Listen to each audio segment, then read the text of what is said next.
Hoje é dia de atender um pedido muito antigo da galera e de resgatar o quadro Papel Jornal.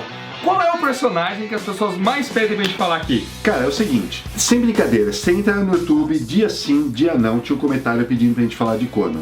Todo Nos dia. nossos e-mails, no Facebook, no Instagram. E a gente estava segurando a onda para não falar de Conan, por quê? Porque nós estávamos preparando o nosso grande lançamento de fim de ano, que é o livro Conan o Bárbaro. Do Robert Irving Howard. Já adquiriu o seu? Link na pré-venda aí, galera. Então, de agora em diante, pode esperar no canal uma série de programas especiais sobre o Bárbaro, galera.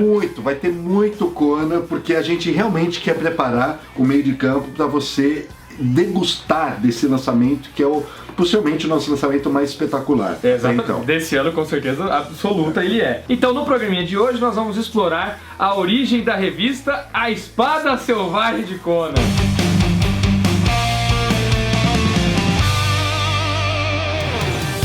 a Espada Selvagem de Conan, Bruno, ela é um marco em vários sentidos. Porque o que aconteceu? O Conan já vinha fazendo o sucesso na revista Conan the Barbarian, lançada pelo Roy Thomas e pelo Barry Smith. Já era uma febre, todo mundo adorava o Conan, foi uma puta numa bola dentro da Marvel. Inesperada, né, inclusive. Foi um dos estopins para a deflagração do que se chama hoje de Era de Bronze dos quadrinhos, entre outros acontecimentos. O Conan foi um deles, com o grau de violência que trouxe, com o grau de realismo, com o erotismo, enfim.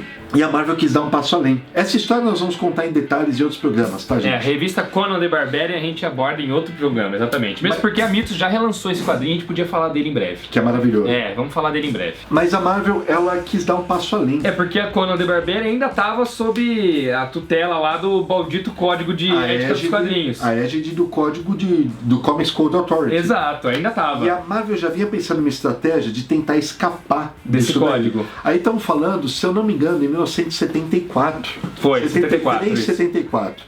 E eles começaram a flertar com a ideia de produzir revistas que seriam revistas fora do formato tradicional da revista, do formato americano, convencionamos chamar formato americano. E se nós produzíssemos uma revista que seria o mesmo tamanho das revistas, sei lá, de fotonovela, que fosse em preto e branco, com um material diferente, e aí poderia ser chamado de magazine. Isso, e não de comics. É o tal do formato magazine, que é exatamente o formato que foi publicado aqui no Brasil também, pra vocês terem uma noção. Então, será que a gente conseguiria burlar essa legislação do comics? E conseguiram! E fizeram. Eles começaram então a publicar revistas de vários personagens. O próprio Incrível Hulk teve esqueci o nome agora, mas acho que era Hulk Magazine ou alguma coisa assim. O Punho de Ferro teve revista também. Deadly Hands of Kung Fu. Exatamente, que nós falamos num programa que tá linkado aqui pra vocês assistirem, um papel jornal aqui. Drácula, que era um grande sucesso da época, também ganhou o seu magazine de terror junto com outros personagens de terror. E eles foram apostando. Fazendo várias, todas nesse formato em preto e branco. Era uma história... Todas eram preto e branco? Todas preto e branco. Todas eram, né? Porque algumas foram coloridas depois. Saíram em formatos recoloridos, etc, futuramente, né? Eu acho que as coloridas, elas entravam com a alcunha de anual. Posso estar errado. Porque eu sei que tem algumas coloridas nesse meio aí, né? E de todas essas, qual que fez mais sucesso? Espada Selvagem de Conan. The Savage Sword of Conan. Perfeito. Porque aí o Roy Thomas, que é o grande cabeça por trás dessa febre do Conan, de levar o Conan pra Marvel e tal, ele estava construindo a mitologia dele, mas ele falou assim, pô, acho que eu posso fazer uma coisa mais adulta ainda. Vou fazer uma coisa mais adulta ainda, vou adaptar histórias do Robert Howard. Ele já tinha feito uma coisinha ou outra na Conan the Barbarian, mas ele resolveu adaptar vários contos do Howard, não só do Howard, como também do Lin Carter e do Sprague de Camp, que foram dois dos caras responsáveis por trazer o Howard à tona e à preeminência nos anos 60.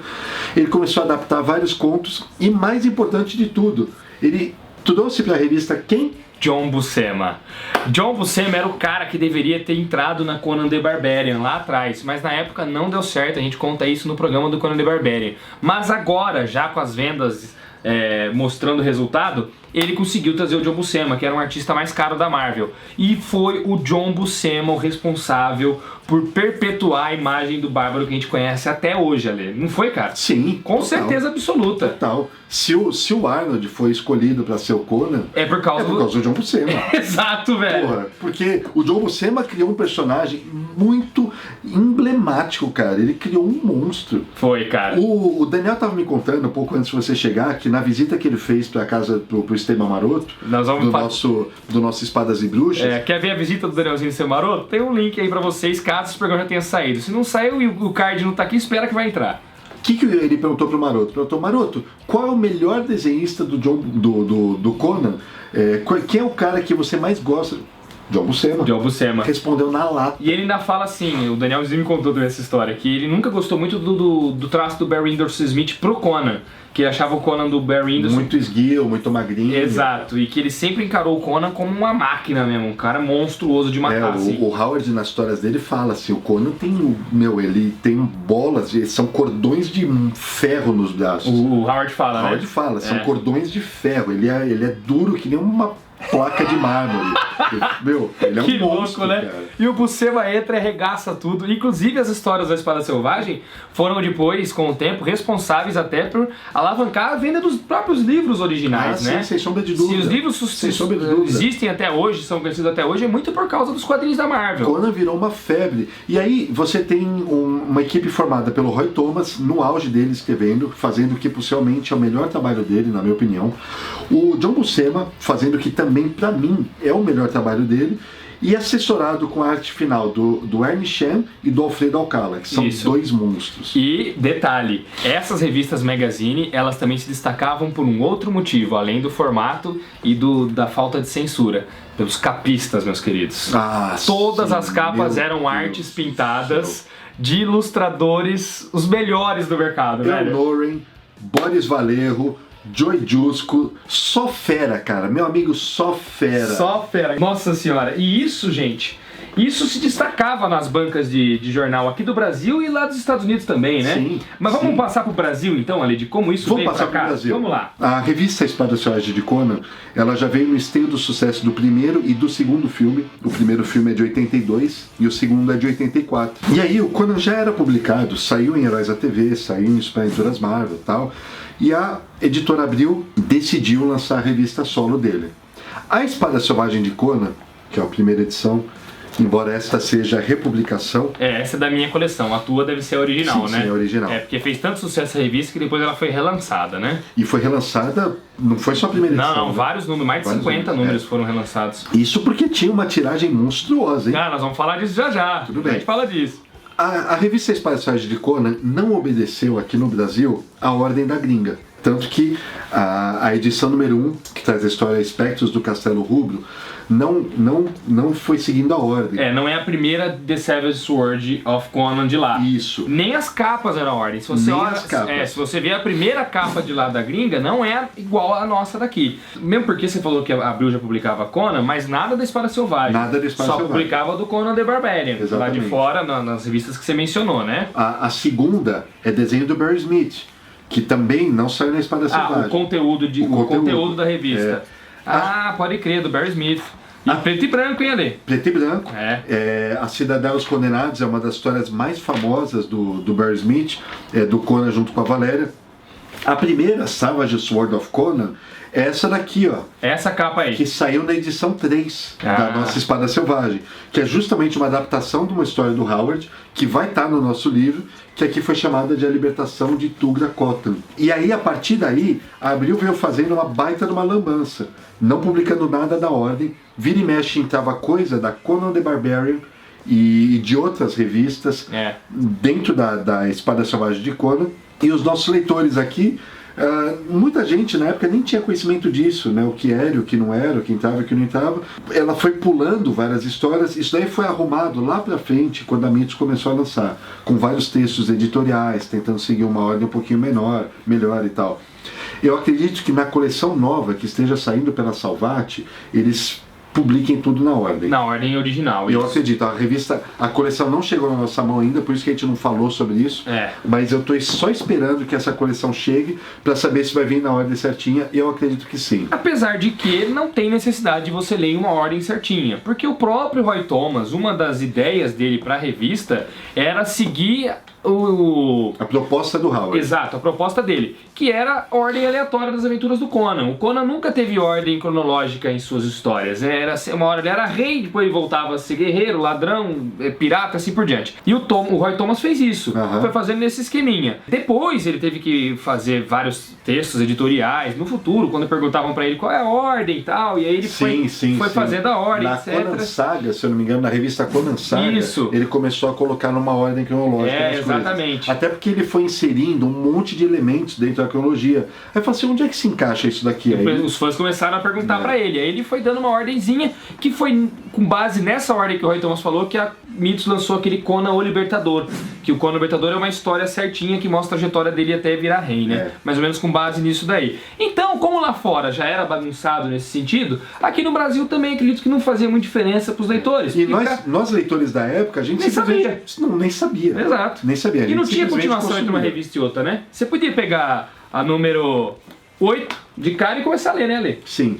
Eram raras as histórias que eram continuadas, e quando teve uma saga realmente continuada, que longa, que foi a saga da Rainha da Costa Negra, começou na Espada Selvagem de Conan 41, edição nacional, Abril publicou na íntegra, certinho. Sem pisar na bola, porque foi da 41, acho que até 56. E aí tinha parte 1, parte 2 e não pulava nada. Não pulava nada, exatamente. Aí fazia certinho, Eles fizeram certinho. Então quando tinha que ter ordem, havia ordem, né, Ale? Abril fez outras coisas bacanas aqui, que foi trazer histórias do Solomon Kane, do Rei Cool, dentro dessa revista, do Bram McMore, da Sonja, que eram publicadas não na Savage Sword, mas em outros títulos lá fora. Mas como era tudo criação do Howard, eles trouxeram. Foram trazendo mesmo? Foram trazendo e iam publicando de uma forma completamente sazonal, às vezes tinha, às vezes não. Né? Então acho que aqui na edição 5, por exemplo, deixa eu ver se minha cabeça tá boa. Não, a edição 5 tem os Anais da Ereboriana, inclusive com o desenho do Walt Simonson, mostrando a história da Ereboriana. Caraca, o Walt Simonson, velho. Legal, hein? Por quê? Porque o Howard escreveu um ensaio que também vai estar no nosso primeiro livro, contando a história da Ereboriana.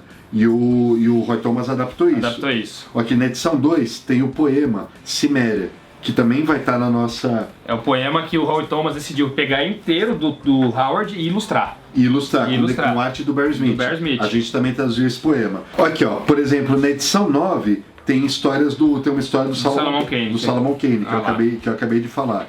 Então, eles fizeram um trabalho bem bacana nesse sentido de tentar apresentar um universo do Robert Howard para os leitores, sendo que Robert Howard nunca tinha sido publicado aqui. O livro Conan não tinha saído aqui? Nunca tinha saído aqui. Só depois que veio sair.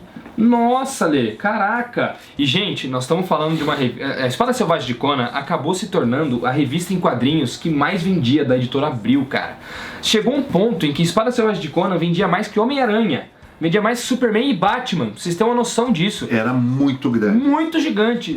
Tem boatos que dizem que ela só vendia menos que a Veja, dentro da editora Abril, em determinada época. Dizem que competia com Disney. Exatamente, cara. Era impressionante. Na época que Disney era Disney. Um dos editores da época da Abril, que é o Leandro Luiz Del Mantro, ele deu uma entrevista num podcast do Universo HQ, o Confins do Universo, eu vou deixar linkado inclusive na descrição, que ele fala do sucesso de vendas disso daqui. Era na casa dos 100 mil pra cima, Alexandre. De exemplares. Que revista em quadrinho hoje no Brasil tem mais de 100 mil edições publicadas? Olha, eu já ouvi boatos que chegou a bater 250 mil. Sim, na fase áurea, né? Que foi a época que competia só com Veja, esse negócio. Gigante o negócio daqui. E eu, quando era moleque e via essas revistas na banca, eu era bem criança quando eu vi Espada Selvagem de Conan na banca, eu já me ligava que não era pra mim. Tipo, eu nem comprava. Eu via e falava, nossa, Conan, mas é leitor adulto. Já vinha isso inconscientemente. E como eu não tinha nada de logotipo da Marvel Comics na capa, quando eu descobri que era da Marvel, minha cabeça explodiu. Eu falei, caraca, Conan era da Marvel? Caraca! A mesma editora que fazia Homem-Aranha e todas as revistinhas que eu lia era a editora do Conan? Nunca me passou pela cabeça. Fui descobrir isso aí só depois de adolescente, cara. Olha, que loucura, louco, né? Você nunca fez o link. Nunca fez o link. E aí, com o sucesso da revista, o que a Abril fez? Começou a trazer mais, né, Lê? Começou a sair mais revistas do Conan no formato magazine. Uma das primeiras foi essa daqui. Espada Selvagem de Conan em cores. Bruno, esta edição particularmente, é uma das melhores histórias do Conan que eu já li. Ela é simplesmente maravilhosa e é da fase dele pirata. É muito boa. Você colocou ela, inclusive, no Quadrinho Cinema Volume 1 como uma das leituras obrigatórias. Obrigatórias, tem aquela turma que eu falei e ainda tem a arte da Marie Severin. Nossa! Cores da Marie Severin. Da Marie Severin. A Espada Selvagem de Conan em cores durou até a edição 13. E a 13 foi o caso que você falou. Em vez do Conan, trouxeram o Kull. Só que a Espada Selvagem de Conan em cores, essa revista não existiu nos Estados Unidos. Foi a criação da Editora Abril. Lá, as histórias do Conan, o que acontecia? Algumas edições foram colorizadas da Espada Selvagem, mas o Conan teve muito graphic novel publicada, no selo graphic novel mesmo. E essas graphic novel acabaram saindo aqui como Espada Selvagem de Conan em cores. Aqui, inclusive, saiu algumas na coleção de Graphic Marvel. Né? Saíram, acho que 2 edições do Conan, né, dentro dessa coleção aí. E foi só até o volume 13, sendo que o 13 não terminou com o Conan, terminou com o Kull, que é outro personagem do Howard, que a galera, inclusive, tá pedindo pro Pokémon King lançar. E nós estamos de olho, hein? Se esse livro do Conan der certo, pode esperar muito Howard, mas você tem que ajudar a gente. Vamos lá, galera, pré-venda aí, hein, gente? E aí veio a revista Conan Saga, mas Conan Saga eu nunca entendi direito. Me explica por que ela era diferente das demais. Conan Saga, eles tinham uma ideia, é um pouquinho picareta, sendo bem honesto. Eles traziam sempre uma história inédita e uma história clássica. Então, faziam dessa forma. Era uma repetida e uma nova. Uma repetida e uma nova. É uma forma de vender mais revista e não ter que gastar tanto com outros materiais. Então essa capa, por exemplo, já tinha sido lançada pela própria Abril, é a capa de Super Aventuras Marvel 11. Eles recuperaram, também é do Norrin, eles recuperaram, colocaram em formato grandão, tal, blá. Mas pelo menos eles colocaram, com aventuras clássicas e inéditas. Foram honestos na capa aí, né? O Conan Saga era um título que existia na Marvel também, né? Lá do Roy Thomas, foi aquele que você falou que ele ia explicando a cronologia. Ia recuperando e colocando em ordem. E colocando em ordem a cronologia. Além disso, teve Especial Conan o Bárbaro. Essas acho que foram 5 edições lançadas. Exatamente. 5 edições lançadas. E era uma seleção de grandes clássicos do Conan. Então não era material inédito também, era material inédito, mas eles colocaram todas com essa mesma identidade visual. Para caracterizar uma coleçãozinha. Tinha um título brilhante, que era um formato de luxo na época. E só tinha história boa pra cacete. Eu acho que é válido, porque hoje em dia não tem uma galera pedindo pra Panini republicar um monte de coisa. Imagina na época, o cara perdeu a Espada Selvagem, aquela história, quero ler ela, quero ler. Pô, vamos trazer de novo nessa edição aqui do Especial Conan. E a Espada Selvagem aqui, Bruno, foram 200 e tantas. 205 edições. 205 edições, a edição pra cacete. Durou até os anos 2000, cara. Até 2001 tava saindo a Espada Selvagem de Conan, cara. E vai perguntar assim, Ale, mas foi tudo espetacular? Foi tudo bom? Não. Inclusive, na fase terminal dela, vai ficando bem ruim. Mas você me falou uma vez que até a 100 é tudo espetacular. Eu acho. Eu lembro que eu perguntei pra você que eu fui comprar a coleção dos Passagens de Conan, eu falei, Ale, até que número que vale a pena mesmo? O Ale falou, Bruno, do 1 ao 100 é tudo bom, pode pegar. Eu acho. Depois tem alguns altos e baixos. Depois do 100 até o 205. Tem. Mas tem coisa boa também. Tem coisa boa, tem coisa boa. Pô, tem uma série de histórias do Bruce Jones, que eu não me recordo exatamente em que ponto saiu aqui, que são boas pra caramba, cara. Vale bem a pena, viu, Bruno? Agora com a coleção da Salvat você completa tudo isso. Teve um ponto, a Abril chegou a lançar Conan o Bárbaro em formatinho, que acho que foram 59 edições, e mais importante, lançou Conan o Rei. Sim, uma série em formato americano. Formato americano, Conan Rei, e lançou uma maxi-série em 8 edições, acho que era Rei Conan. Então teve uma época que Conan tava com 4 revistas em banca. Tinha Conan o Aventureiro também. Conan Aventureiro foi 5 edições com desenhos do Rafael Caianan. Isso. Muito, muito bacana a arte dele, embora a história seja meio infantilizona. Ou seja, Conan tinha uma época que dominava as bancas brasileiras, galera. Tá na hora de voltar, né? Tá na hora de voltar. Porque, livro Pipoca saindo, coleção da Salvat, a Mitos está lançando um novo volume do Conan Libertador. Isso. Porra, cara. Conan tá voltando com tudo. Schwarzer, para de ficar filmando porcaria e filma logo esse Conan Rei, cacete. Mano, pelo amor de Deus. Arnold. Se o Arnold volta com o Conan Imperador, velho. Que isso, cara? Demais, isso é louco, cara. Fazendo filminho de zumbi, filminho de acidente de avião. Filma essa porra, Vale a pena vocês lerem os quadrinhos do Conan, galera. Olha, apesar da fase Marvel só ter saído aqui nessa época e a da Salvat já tá na fase de testes, vale a pena também você ler a fase Dark Horse.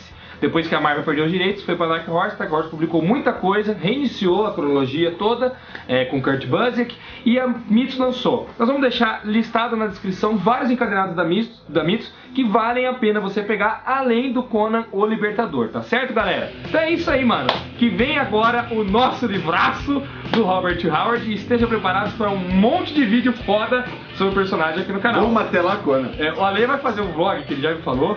Você já fica ligeiro aí, já dá joinha pra esse vídeo sair com certeza pra incentivar o Ale. Ele vai pegar todas as histórias que tem no nosso primeiro livro e falar da versão delas em quadrinhos. Vou. Vai fazer ou não vai? Vou fazer. Vai fazer. Vou fazer. Então é nóis. Deixa o seu like, um abraço.